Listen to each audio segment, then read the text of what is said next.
So your partner is passive aggressive. Now, how do we deal with that? So your wife, husband, boyfriend, girlfriend, significant other, the person that you're romantically involved with is exhibiting passive aggressive behavior. We've identified it. We know that that's what's going on. And now we want to address it because it's bothering us.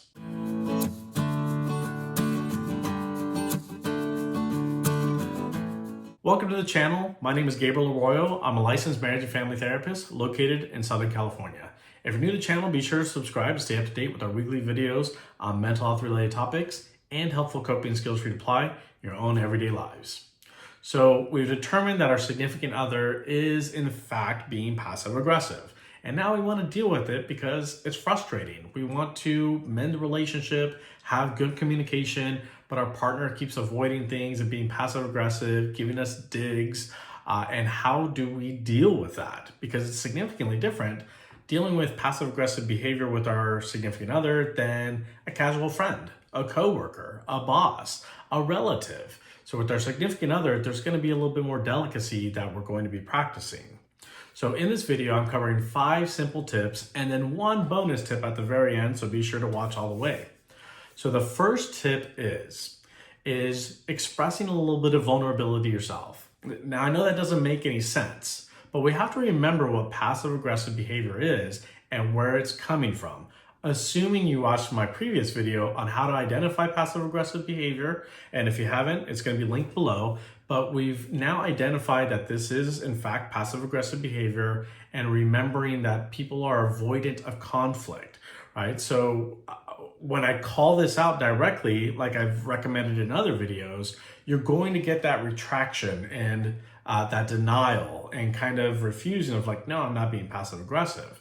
So I want to expose a little bit of vulnerability. Once again, this is somebody I love. So vulnerability to let them drop that guard, hopefully. So if my wife is being passive aggressive, I'm gonna express some vulnerability of saying, wife, this is hurting my feelings of the way I'm interpreting it, right? And which leads to tip number 2.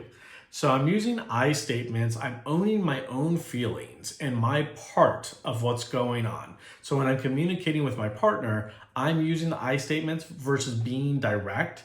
As I recommended in other videos, once again, in a significant other relationship, it's different of how we're going to approach this. So with my wife, I don't want to just come off with the battle royale and super aggressive and direct of you are doing this, you need to stop. I am using my I statements, I'm owning my feelings, and I'm opening up a communication and a conversation about how I am feeling about what's being done or said. So if my wife and I have a little tiff and then she just kind of storms out, which is also an example of passive aggressive behavior, and that hurts my feelings, I'm gonna wait till the timing's right? I'm not just gonna follow after her.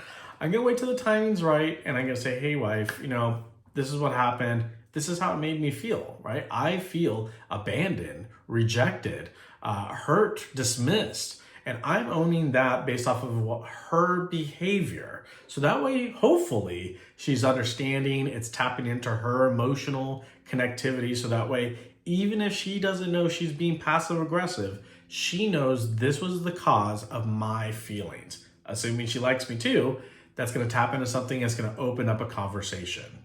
And then tip number 3 is about expressing the intention of the conversation. I'm setting up a game plan.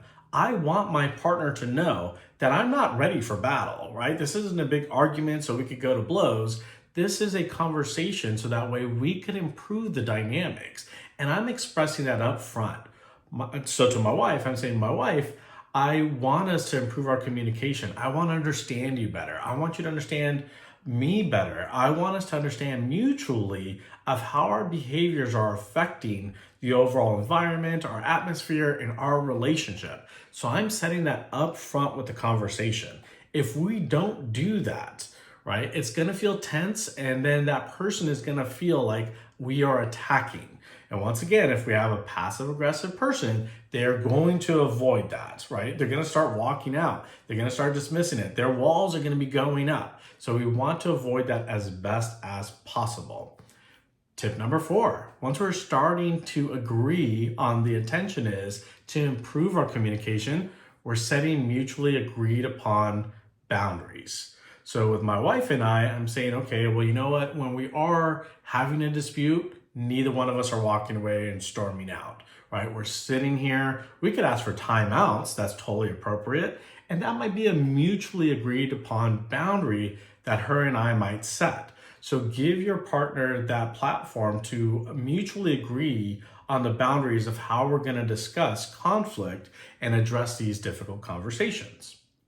And then tip number 5 is just asking very clearly for our mutual wants and needs. So we have the goals in mind, we set the mutual agreed upon boundaries, and now we're asking for our mutual agreed upon wants and needs. So my partner's wants and needs and my wants and needs.